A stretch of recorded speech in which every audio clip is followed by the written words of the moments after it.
All right, hello everyone. Thank you for joining us again in the Landscape Medicine series. Today we have particularly special guests, especially because they're in person. They've come all the way from Washington, Swinomish Indian tribal community. So I'll let Joe and Anna introduce themselves in more detail, and I'm very excited to hear what you guys bring in terms of environmental health and landscape. So perhaps your presentation around 30 minutes. Then we'll either interrupt you or have a series of questions. Hey, Joe.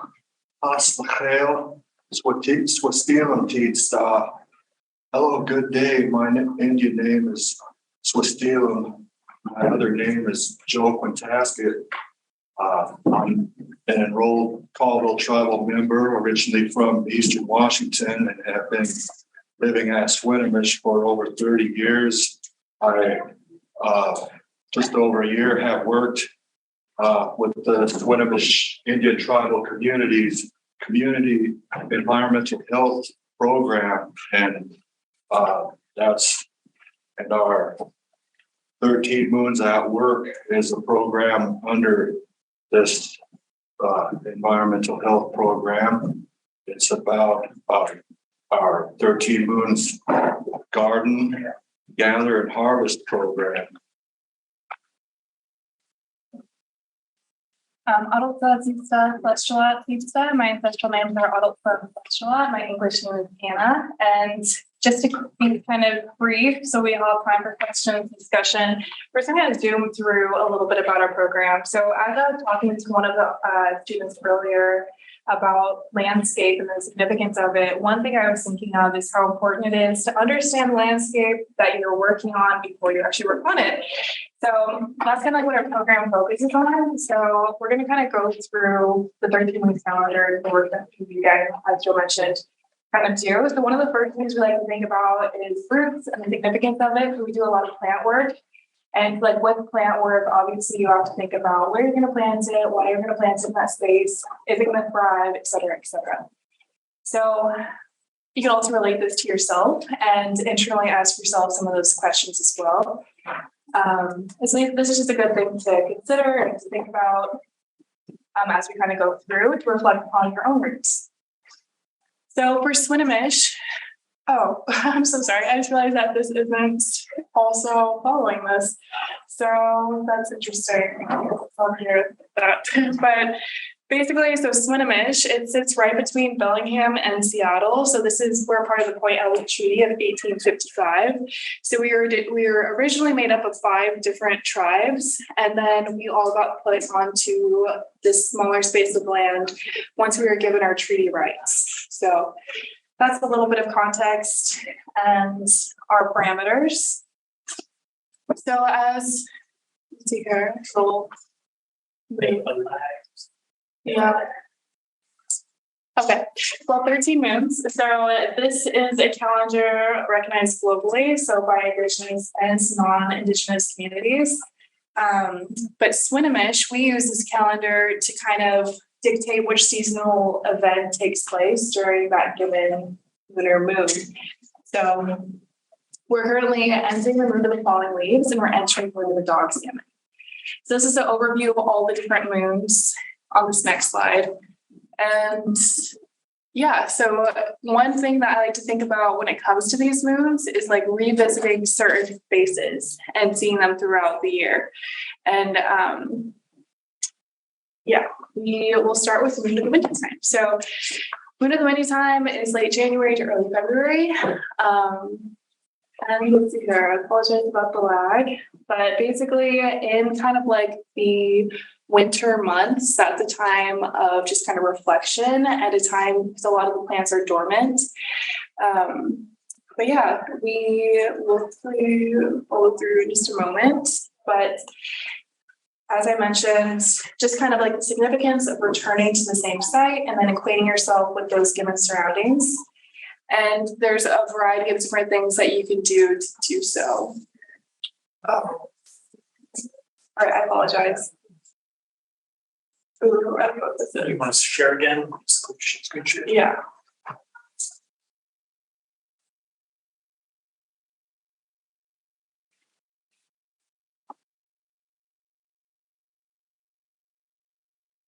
Just give us a moment. Apologize about this.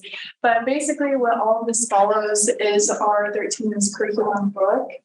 And yeah, so we're going to kind of go, I think I might skip through the moons and we're just going to move straight into the work that we do to talk a little bit more about landscapes themselves.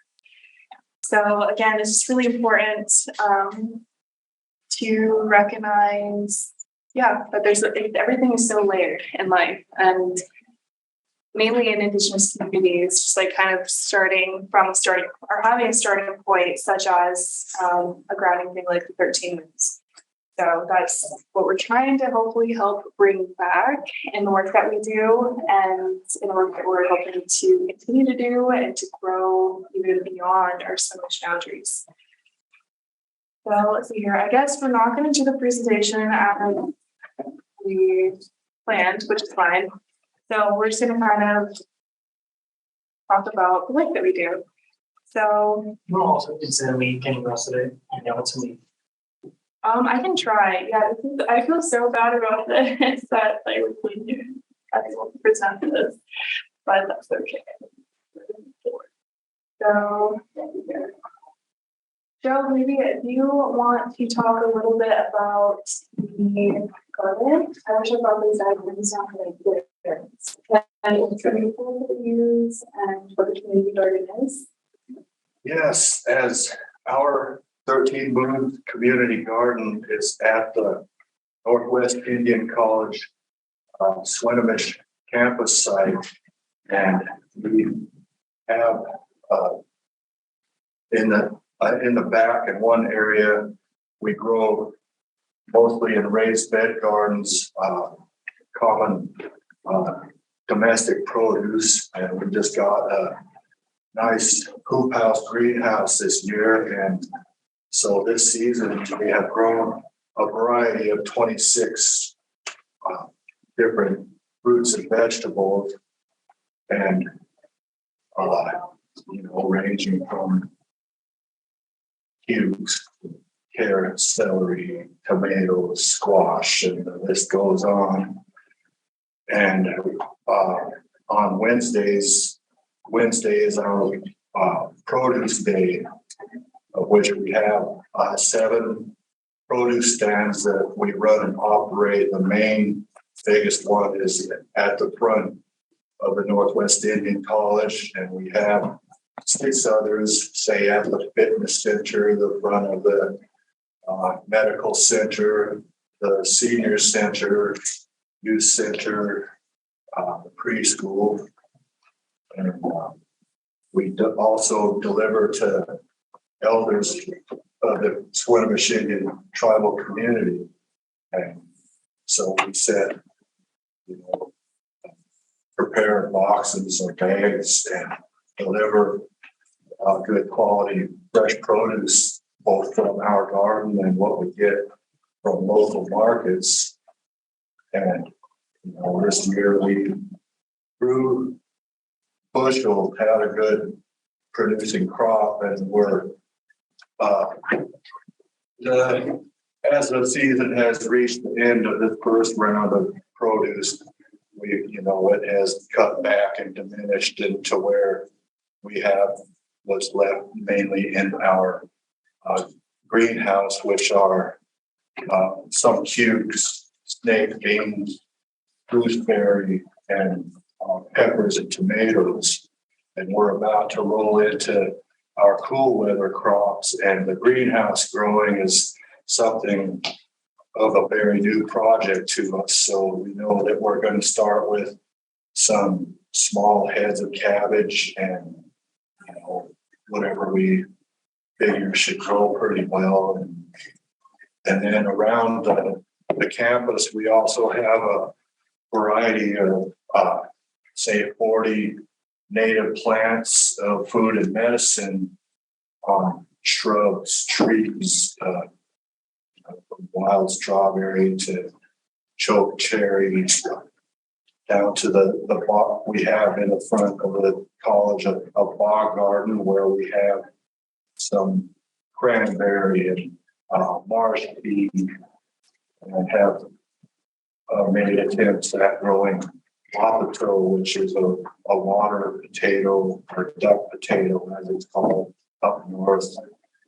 And above that, nearby, we have a medicine mill healing garden with a variety of herbs. I mentioned, we have 40 different types around the campus there, and also nearby the availability for seasonal harvest. There's say another dozen or 15 that we can go out and collect not too far away, such as Madrona bark,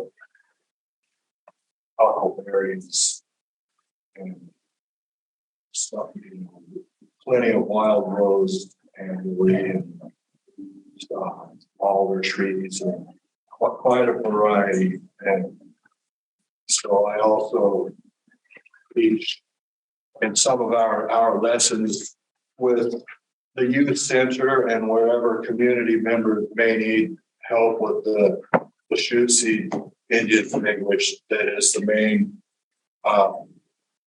native indigenous language around the Puget Sound and Salish Sea. So we pretty well got down the names for the native plants that are a variety of 50 or 60. Started. Yeah, Do the best I can to. You just listed about 100 different species of plants that you're directly working with. Yeah, it is at times to where it sort of unfolds to be more than first realized or expected, and more come out of the landscape and sort of work that we do. We create, have some native teas and make balms and tinctures, medicinal, from the medicinal side. Okay. So I realize I have worked around with the first time because we still have a lot of the salt issues that we want to show. And we don't want to go through that process. So yeah, as Joe was mentioning, this is a part of our garden. So we just took the 2,000, and in it we have a wide variety of plants that we've been able to plant and then also harvest to utilize for our foods, and it was Joe was mentioning. So this is an example of what the crop looked like just a couple weeks ago. So it's pretty cool. We tried to do a really big variety, and there's just so many different kinds of like veggies and produce that I actually didn't even really know about prior. Like for example, the Ozette potato, which is one of the first potatoes that was introduced to the US and to the Makah Nation in particular. So Ozettes are really cool because they have something called inulin in them, and as is camas. And inulin is a really specific kind of medicine that helps folks who are struggling with diabetes or prone to, as Native American people in general, kind of struggle with as an overall theme in Native communities. But yeah, it helps break down sugars, and is a good alternative to the potatoes you get from Europe or like when you go to the grocery store. A historic footnote to mention of the Ozette potatoes, as they were brought up to the Pacific Northwest, specifically the Nia Bay, Makah area from South America, brought up by some of the first Spanish explorers to arrive in the area up there.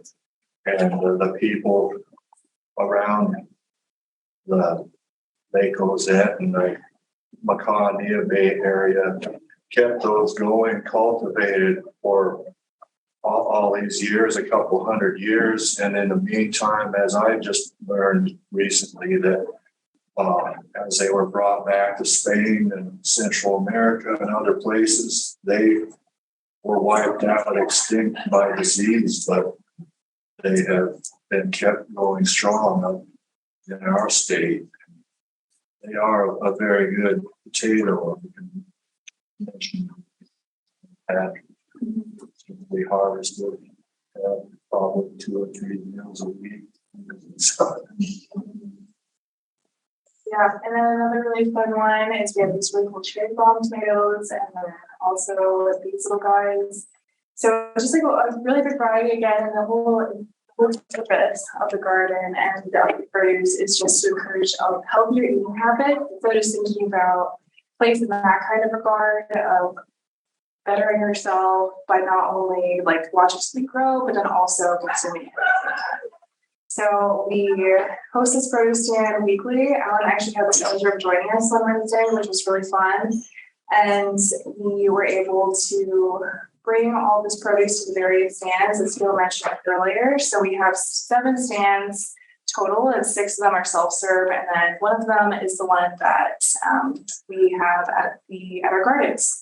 And so we also do elder deliveries for folks who can't make it to the garden.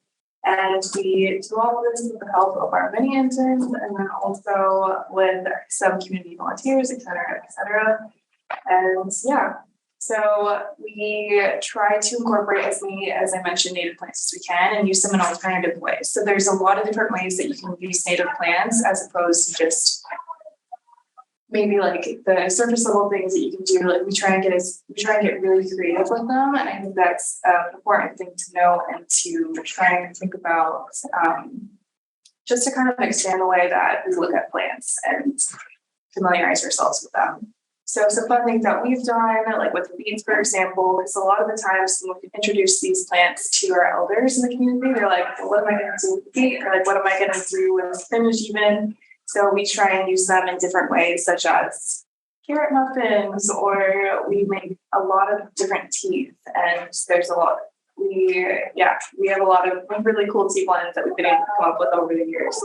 And then, or like a chocolate seed cake or something like that. We use all natural dyes. Something that we're hoping to do in the future is like do a dye garden. There's a lot of different types of gardens that you can make. Dye gardens are particularly special to Native people because a lot of our basketry and also our carvings and the different ways that we utilize our plants, we use color from plant dyes. So that's one thing that we're trying to bring back as well. So something cool about this time of year in our area is we have a lot of cattail.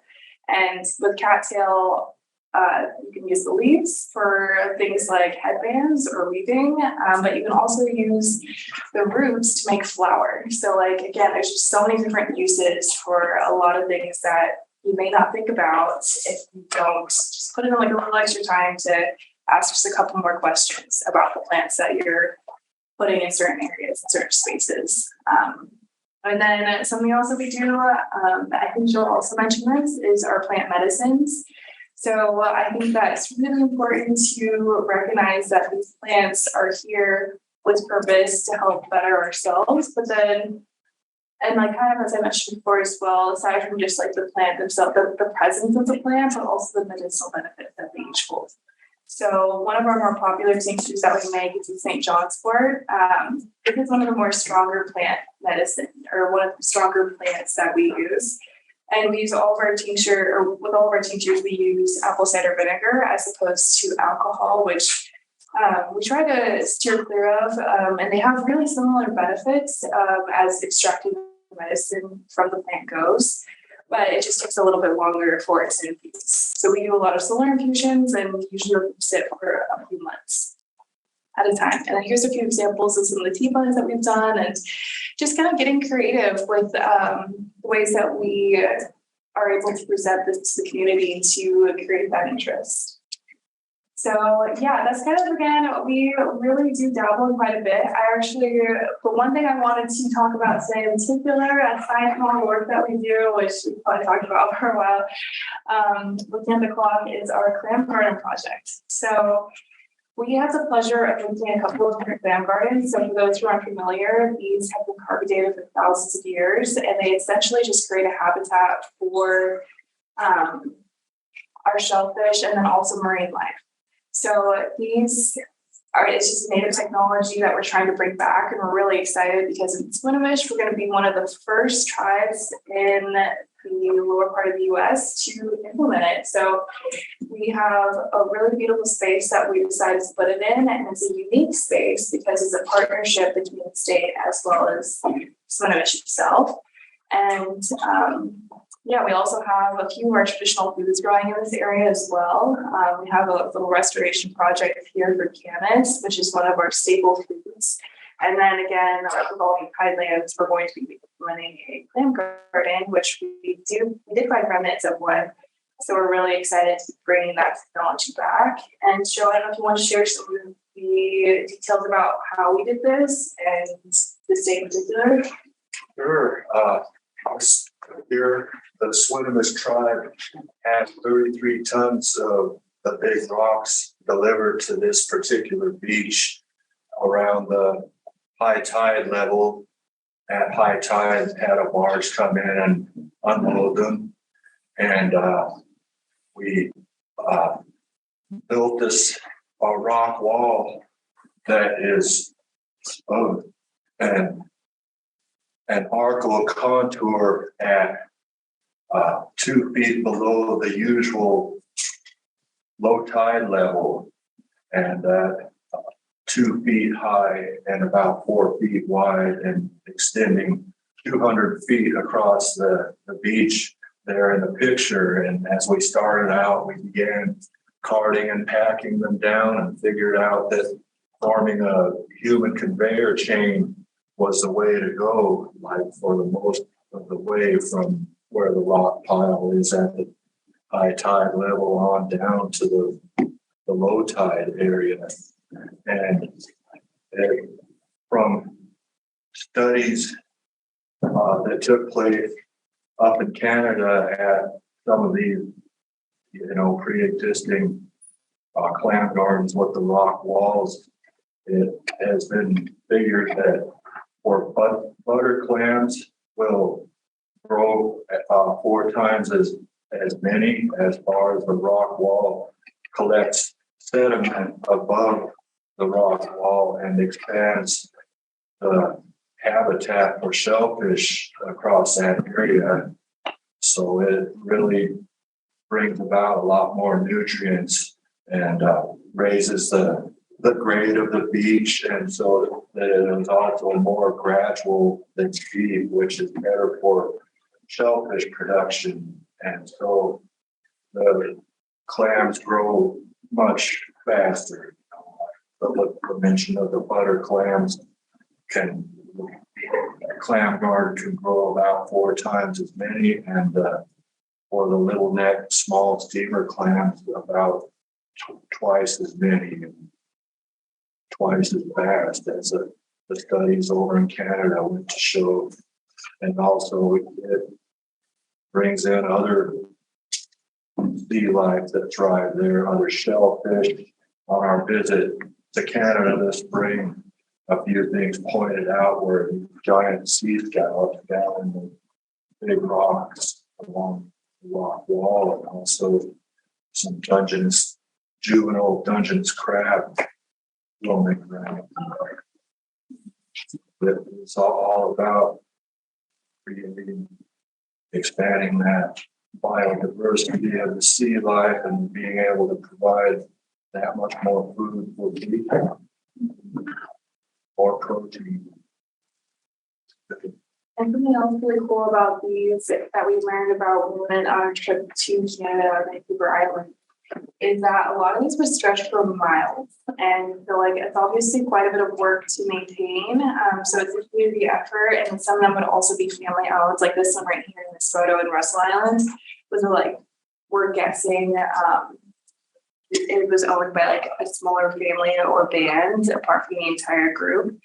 And again, it is a garden, so gardens require quite a bit of work. So one thing that you have to do to help keep it up is remove all the seaweed to allow the clams to be able to breathe. And then what we would do to repurpose the seaweed is bring it up to the forest use it as fertilizer. And then another way that you can work on or to help maintain your clam garden is to just kind of make sure that the rock wall is intact. So just bringing, again, as we mentioned, those really big boulders of rock down to the rock wall. Yeah, to pack as it goes with tending any other type of garden at a few of the lowest tides of the year, say in the middle of the summer, it's best to go and tend to the garden and pick up a lot of the seaweed and algae that accumulates, and what big rocks are there and show up, you pack down, add to the wall, and then at times using a digging predictor, when it comes time to digging clams to dig in and help aerate the beach so things grow a bit better there. Right. So these clam gardens have been along the from Alaska to Washington State and built by Indigenous people for, as the saying goes, since time immemorial. We're making a best effort to bring them back strong and revive this practice of sea culture. Right, and then really briefly, I do just want to talk a little bit more about the history of Scuba College, just a little bit, because I think it's really important to know the significance of this location to our Swinomish people. So a lot of the times we like to pray or like make it seem as if Native history isn't relevant or prevalent, but it very much is. And so in a lot of my aunts, my grandparents' time, they would go to this location to harvest clams in particular. And so how it happened was, is there was so there's a lot of privately owned houses along Swinomish Road. And so with that being said, a lot of them were against the practice of Native people just doing their treaty rights of harvesting clams. And so they would actually come out of their houses and with rifles and guns and dogs try to deter our Swinomish people from practicing this basic tradition of harvesting clams, which isn't really harming anyone. So I think it's really special that we're able to bring it back to this specific location in particular. And then also, again, with the significance of the Cannabis Restoration Project as well, which again is another one of our staple foods. So it's just really exciting that we're able to see this, and we're hoping that we can continue to encourage Native plants and Native history being brought forth and presented when and where it's applicable, which I would say is everywhere, especially in the United States. So yeah, I think we were going to talk about a little bit more kind of across the board, but just in a nutshell, I did want to just pull this slide up really fast, just so folks understand what we do. It is pretty widespread. We're a small group of about 4 people. And yeah, so this is kind of an overview of some of the things that we work on. So we have a YouTube video series for folks who are curious about the curriculum. And we also maintain a community garden. We host the weekly produce stands to encourage healthier eating habits. We do an elder produce delivery service.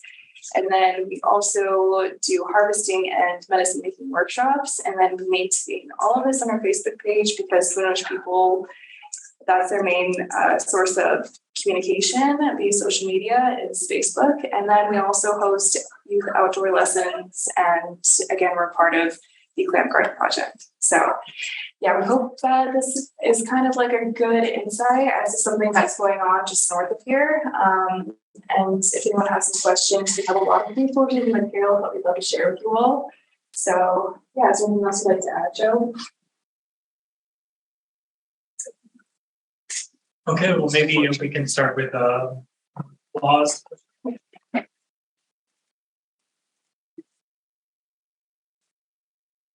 Well, I have a first kind of follow-up question, and then really everybody be open.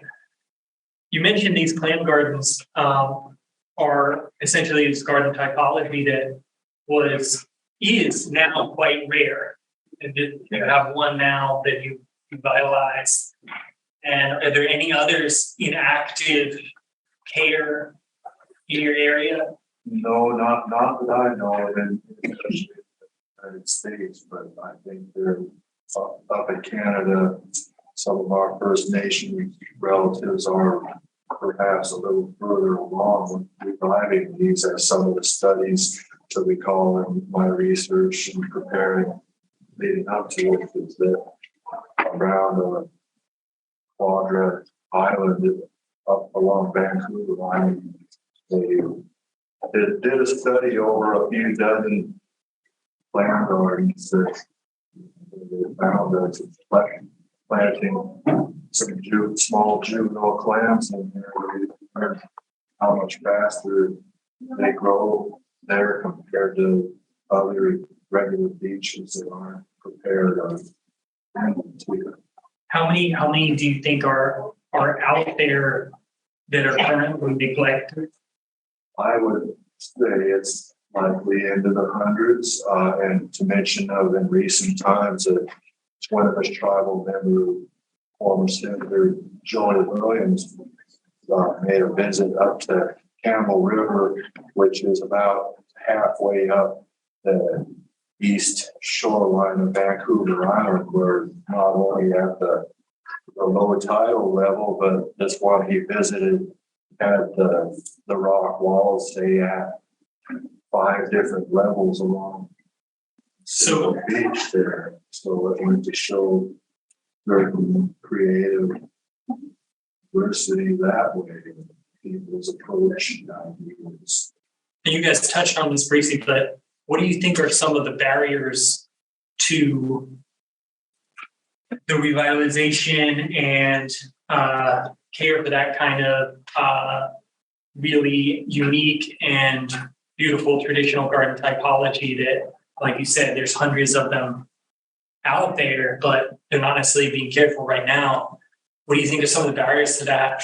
Well, as Anna mentioned, say opposition by nearby non-Indigenous residents, and certain support from perhaps their own tribal communities that see this as a worthwhile investment of time and what it takes to bring in the extra rocks that may be needed to it. And yeah, as I mentioned, around a day or two midsummer for attending to the clam garden, and what else we look forward to is going out there in the middle of the night in the wintertime when it's dark and probably windy and rainy, and into the night. Just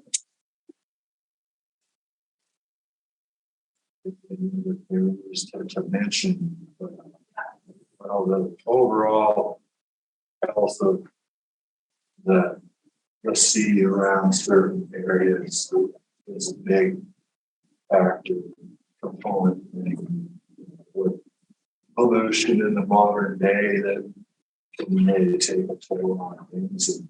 And as with the research has gone,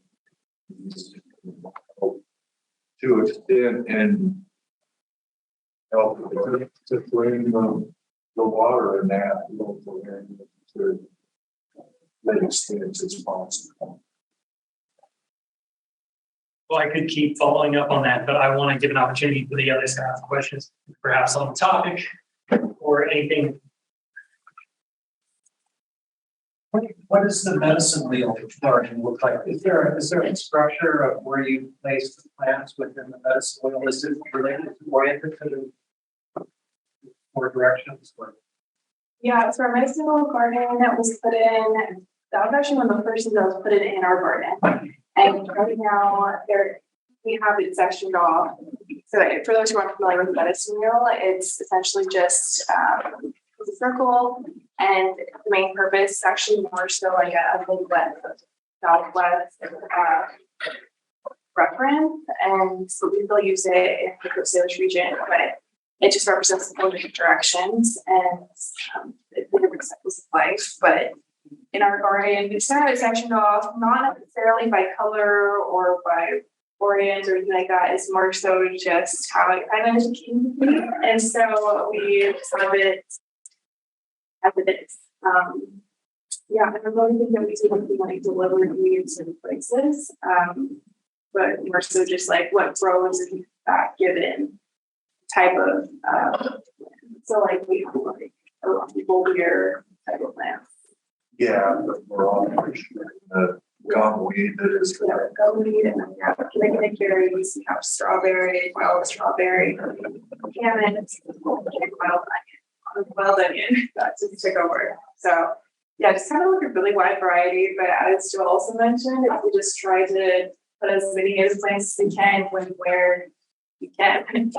A lot of those are seen as weeds, and they are not. And a lot of weeds that are not weeds, or I don't know, the term weed is just very subjective. Also depends on people's approach and ideas to their specific medicine wheels, such as an example of when we visited the Jamestown Sklallam tribe medicine wheel garden there, they more so just sectioned off what would be some dye plants in one band area, and medicines is more so in another, and then foods in another section. Yeah, so thank you for the presentation. I think it's really cool how you kind of develop this like kind of like low tech technology. I see there's like an awesome like kind of like water, land, like food nexus going on here, and I'm curious to know like y'all said that y'all have been doing this for like millennia. Like how stable was this like food storage from this technology, and like can we get back up to that point now? And then also, do you have to have was this site like a public on public land, or like do you need like land rights to kind of revitalize technology? It's a really great question. So I would say to answer kind of the first part, like with regards to here. So the first part of your question, I would say it's one of our biggest struggles to like bring back these practices is just the fact that so many of the generation ahead of us was forced to assimilation in a variety of different ways, like the first one being food commodities. So kind of like diverting back to a more traditional diet is really difficult. So that's why we're starting at such a young age with a lot of these lessons, namely preschool. We're really fortunate to be able to go into those classrooms. And we actually just recently, our tribe, we branched off from our local school district to create our own preschool. And it's still definitely a learning process, as everything is, and as all of this is going to continue to be, probably for multiple generations to come. But I think it's a great starting point as far as like bringing back these new technologies goes.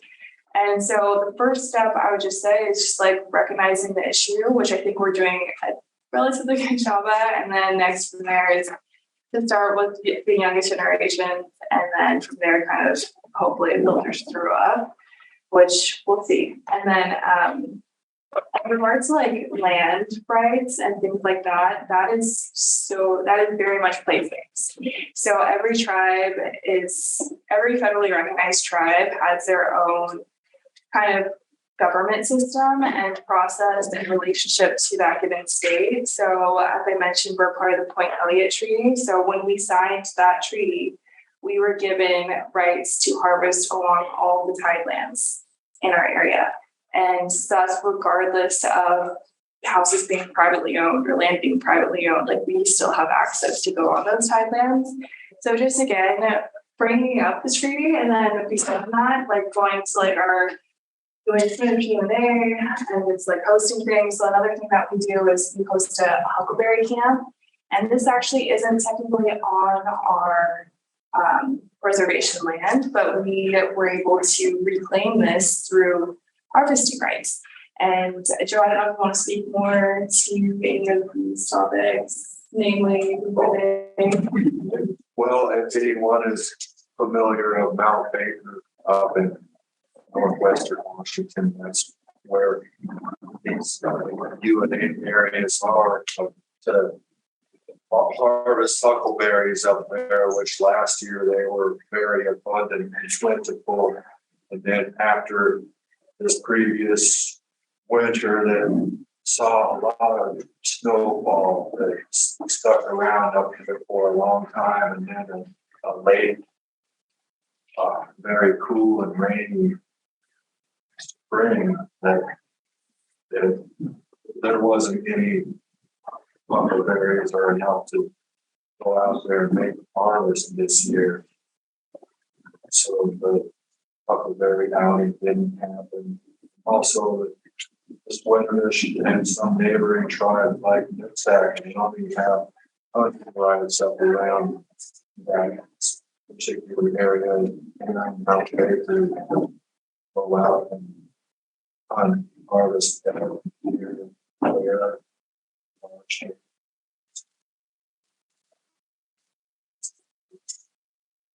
Any other follow-up question? Yeah, I have a question. So first of all, thank you again for the wonderful presentation on the present day effort into like bringing native values and cosmology even forward in practical life. I just and you guys talked a lot about the 13 Moon Garden project and how there are a lot of interactive devices like the self-serve strip stands and also the delivery process that's help the native people in the neighborhood to like get benefited from the healthier approach to like life. I just wonder, like, are there any specific aspects of the traditional community interactions being reflected into the present day working of this project? Because when we take a look at how native people interact with each other, it sometimes is a big difference between from how modern day people and modern society interact with each other. And I would say in a traditional, a typical American neighborhood, maybe sharing foods or cultivating crops with each other is something that's more rare. So is there any traditional aspect of community engagement that we can possibly learn from from history? I would say one of the biggest things is having that community presence. So in our program, that is something that I feel really fortunate to be able to contribute to. So as a Swinomish tribal member working in the community, I think that that's really helped kind of increase the engagement. And then one of the sole purposes of our program isn't to exploit Native people or to exploit our practices, but instead create a foundation for folks to explore, again, their personal relationships land, and then also furthermore, have a starting point. So an example that I think of is at our produce stand, we do host, we try and highlight a plant of the week. So for example, in Moon and Frog Talks, when nettle is starting to pop up, we will offer nettle tea, and that's one of our community favorites. And when folks come and taste that, they reflect upon their memories. One that sticks out in particular is there was an elder who came and she was talking about her grandmother, and I was like, this is so beautiful to think how many generations back that is. And she was reminiscing on how her grandmother shared nettle tea with her, and it brought her back to that moment being a young girl sharing that same cup of tea with her. So I think it's really beautiful to think about the 7 generations before and then also behind. And so I hope that answered your question in part, but that's something that I think about with regards to creating that community, sense of community. It's just, again, hopefully help establish the foundations for that. And I think that's important in the community. So it's just to build a platform that give possibility to all those different collective memories that make this beautiful, I guess. Yeah, and then also familial practices. When one person, when one family looks at nettle versus a different family, they might use it in different ways. Some people may use the nettle seed for energy or for antihistamine, which also works that. And then another family might just use it exclusively for tea. So, but it just providing the access. So I think accessibility is something to think about. All right, well, it's actually 2:00. So we have to wrap up, but let's give our guests another round of applause.